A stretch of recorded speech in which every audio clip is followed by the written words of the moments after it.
Radio Pays. Et oui, on reste sur la première circonscription où les places seront chères, on le sait, cette année pour accéder au second tour compte tenu du nombre élevé de candidats et de la participation très probablement faible si l'on regarde les chiffres de 2017 et de la dernière élection présidentielle de cette année. 18 candidates et candidats donc, dont notre deuxième invité de ce matin.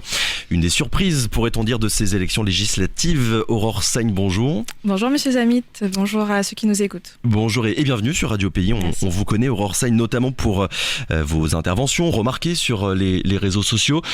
Influenceuse politique, citoyenne engagée, comment est-ce que vous vous définissez vous-même, Aurore Sagne ? Alors d'abord, je me définis comme étant entrepreneur depuis 2015 quand même, et après effectivement, je suis une citoyenne engagée qui ne se prive pas de donner son avis, d'être force de proposition à ma manière, avec mes moyens, c'est-à-dire les réseaux sociaux. Et qu'est-ce qui vous a qu'est-ce qui vous a motivé, à sauter le pas et à vous dire je veux non seulement représenter la Guyane, mais je veux le faire à l'Assemblée nationale ? Alors comme toujours, à toute élection, j'écoute tout le monde, et c'est vrai que pour cette élection en particulier, j'ai été un peu frustrée parce que je n'ai pas entendu une méthode. J'ai écouté tous les candidats au meeting, sur les plateaux, et je n'ai pas entendu une méthode qui me paraissait adéquate, efficace, pour qu'on puisse enfin faire avancer certains dossiers en Guyane. Une méthode, c'est-à-dire, qu'est-ce que vous avez en tête ? Qu'est-ce qui vous manquait ? Et qu'est-ce que, en creux, vous avez envie de proposer dans ce cas ? Alors tout simplement, en fait, je trouve qu'en Guyane, on a un déficit en termes d'information. Et il faut savoir que l'information, c'est le préalable à l'action, à la prise de conscience. Et en Guyane, on a un souci, c'est qu'on a toujours cette impression que les gens sont un peu ankylosés, que certains parlent tout seuls. Moi, j'ai cette impression en tant qu'observatrice. Et je pense qu'il faut réveiller la population en leur montrant concrètement pourquoi les choses n'avancent pas. Et ça commence par montrer les coulisses, les backstage du travail parlementaire, mais également tous les problèmes, mais sur le terrain, pas que pendant la campagne, mais pendant tout un mandat. Alors, pourquoi les choses n'avancent pas ? J'ai envie de vous demander, d'après un petit peu ce que vous avez pu constater et ce que vous avez envie de proposer. Alors pourquoi les choses n'avancent pas à mon sens ? Parce que déjà on a des élus qui sont en place depuis un certain temps, qui donnent l'impression d'être un peu déconnectés des réalités. J'étais sur un plateau chez vos confrères et face à un ancien élu, l'ancien sénateur Antoine Karam, et c'est vrai que sur une question, celle de l'immigration, j'ai été un peu surprise de la réponse qui m'a été faite et je me suis bien rendu compte qu'il ne sait pas que entre-temps les choses ont évolué et qu'on a actuellement une immigration qui n'est pas celle de ses parents ou de ses grands-parents. Vos concurrents, pas tous mais la plupart d'une manière ou d'une autre, sont dans la politique depuis plusieurs années maintenant. Pas tous élus, mais ils gravitent quand même dans le monde politique, chacun à leur manière. C'est ça votre spécificité finalement, Aurore Sagne, d'être une novice en politique ? Alors, je suis une novice, certes, mais je pense que les personnes qui se réclament d'avoir de l'expérience, qui sont un peu surpris de me voir débarquer, comme on dit, ce sont des personnes qui n'ont pas forcément montré qu'elles avaient du courage, de l'audace. Par exemple, je pense à ces élus qui ont assisté à une réunion avec tous les élus ultramarins et qui ne se sont pas levés, par exemple, quand le président de la République les a traités d'enfants. Quand on sait qu'auparavant, il avait déjà dit qu'il n'était pas le Père Noël. Donc, est-ce que moi, j'aurais laissé faire ça en restant sur place, en écoutant, en disant rien? Pas du tout. Donc je pense qu'à l'heure actuelle, on manque de courage dans la politique. Mis à part la méthode, quel message, quelle vision, quel fil conducteur vous avez envie de mettre en avant durant ces élections? Alors moi, j'ai envie de mettre en avant le sujet des violences faites aux femmes, que ce soit les violences sexuelles ou les violences conjugales, ou les deux, les deux sont possibles, parce que c'est un sujet qui me touche personnellement énormément, et je trouve qu'il n'est jamais mis sur la table lors des débats politiques. Or, les femmes représentent quand même 51% de la population française. En Guyane, on n'a pas vraiment de chiffres, ou alors les chiffres, on a du mal à les recouper en fonction des institutions qui œuvrent dans ce secteur. Et évidemment, si on n'a pas d'observatoire régional des violences faites aux femmes, je vois pas comment on peut œuvrer de manière concrète et avancer sereinement. Mais mettre en lumière ce sujet, vous auriez pu le faire en tant que militante finalement. Pourquoi décider de vouloir devenir députée? Alors vous pensez qu'en tant que citoyenne, on peut influer sur le fait qu'il y ait un observatoire régional des violences faites aux femmes? Je ne pense pas. Je pense qu'il y a des sujets, il y a des portes qui s'ouvrent quand on est député, et je pense notamment à quand le journaliste un journaliste d'un média Full Social avait demandé à Gabriel Serville de lui ouvrir les portes de la prison. Et ça m'avait interpellé, ça aussi. Je me suis dit que quand on est élu, on a quand même plus de facilité à se retrouver face aux interlocuteurs qui comptent. Oui, c'est vrai que le député, les parlementaires même de manière générale, ont le pouvoir d'entrer dans des lieux de privation de liberté. Les journalistes peuvent d'ailleurs suivre les parlementaires durant ces visites-là. Quelles sont vos autres priorités, Aurore Seigne, pour le territoire? Si vous êtes élu demain, qu'est-ce que vous faites? Alors moi, si je suis élu demain, donc je vous l'ai déjà dit, je vais militer pour l'ouverture d'un observatoire régional des violences faites aux femmes, mais également au niveau de l'immigration, puisque c'est un sujet qui me tient à cœur, c'est un sujet qui est crucial pour actuellement et pour les prochaines années, puisque je ne sais pas si vous le savez, mais depuis 2016, il y a plus de naissances de mères étrangères que de mères françaises. Donc c'est quand même le sujet à mettre sur la table, le sujet à détabouiser, j'ai envie de dire.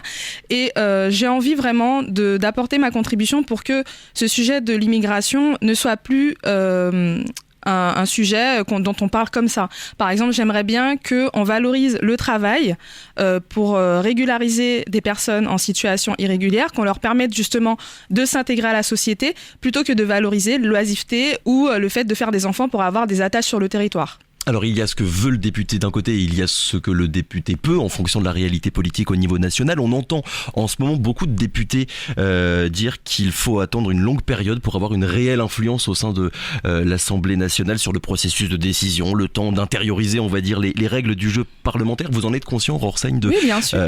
En vous lançant dans ces élections? J'en suis parfaitement consciente et encore une fois, je regarde souvent les chiffres parce que c'est les chiffres qui montrent la réalité des problématiques. Et c'est vrai qu'au niveau du Parlement, de l'Assemblée nationale, on a un souci, c'est que de toutes les façons, peu importe les bords, c'est très difficile de faire passer des lois. On peut évidemment amener des amendements, militer pour que les choses soient un petit peu modifiées, mais c'est vrai que le gouvernement quand même, surtout celui de Macron, faut dire les choses telles qu'elles sont, ne permet pas vraiment une écoute sincère. Voilà. Pour ceux et celles qui ne vous connaissent pas encore politiquement, où est-ce que vous vous situez ? Alors moi je considère, de par mes convictions écologiques, sociales pour certaines, que je suis plutôt à gauche, mais c'est vrai que je ne m'empêche pas de penser par moi-même et de voir que mon territoire nécessite certaines mesures de droite. À vos yeux, un député, une députée de la Guyane, sa priorité, ça doit être quoi ? Être à Paris pour écrire les lois ou être sur le terrain si vous êtes élu ? Où est-ce qu'on vous verra le plus en quelque sorte ? Alors moi j'ai pu remarquer que mine de rien en Guyane, il y a pas mal de décisions que le préfet donne, entre guillemets, le gouvernement, on l'entend quasiment pas. On a eu une crise des migrants en plein confinement et aucun ministre ne s'est déplacé. Donc je considère qu'il y a quand même pas mal de travail sur le terrain en Guyane à faire pour, comme je vous le disais, libérer l'information. Et pour moi, vraiment, on n'a jamais eu d'élu qui s'est fait vraiment un devoir de communiquer non-stop sur les chiffres, sur les réalités. On entend parler de terrain que pendant les élections, je le répète, et ce n'est pas normal. Moi, je viens avec mes compétences, je suis issue d'une formation de communication digitale, et je pense vraiment que ça peut faire la différence, mais vraiment catégoriquement. Mais libérer l'information, c'est pas le travail du journaliste et pas celui du député. Déjà, j'ai envie de vous dire, désolé, hein, mais en Guyane, on a un petit souci au niveau des médias. Donc, je pense que ce sera pas de trop non plus. Et mine de rien, l'élu, en fait, a ce devoir d'être à l'écoute de la population tout le temps. Tout le temps, parce que on a une réalité qui change. Comme je vous le disais, on a des élus qui sont là depuis 30 ans et qui se rendent pas compte que les choses ont changé. Donc, c'est important. Parce que mine de rien, on parle d'autonomie en ce moment, c'est beaucoup le sujet. Mais moi, j'ai envie de dire, avec quelle population on va faire cette autonomie ? Quand vous avez des entreprises qui veulent même pas embaucher des Guyanais, quand vous avez des jeunes qui vont s'orienter pour faire de la mule, avec quelle population ? Parce que vraiment, moi, je suis dans les sujets de fond. Je veux pas qu'on aille parler de choses de global, dire tous les mêmes choses. Non, moi, je suis vraiment dans l'après, dans l'anticipation, et je souhaite vraiment qu'en local, on interroge les personnes qui ont des responsabilités, comme à l'image d'une commission parlementaire ou peu importe, pour justement qu'elles viennent rendre des comptes. Parce que j'ai entendu le préfet de Guyane sur votre plateau dire qu'il n'avait pas à faire de la pub. Ce n'est pas de la pub. Son salaire est payé avec nos impôts. Ses avantages sont assurés par les impôts des concitoyens. Donc, cette personne doit rendre des comptes, tout comme les personnes qui travaillent avec lui. Vous nous avez parlé d'immigration, vous nous avez parlé de violence conjugale. Est-ce que vous avez d'autres priorités ou d'autres sujets qui vous tiennent particulièrement à cœur ? La jeunesse, oui. Bien sûr. La jeunesse, j'aimerais vraiment qu'on c'est bien de montrer les difficultés de la jeunesse, mais c'est bien aussi de montrer les freins que rencontrent ceux qui veulent faire avancer la Guyane, qui ont des compétences.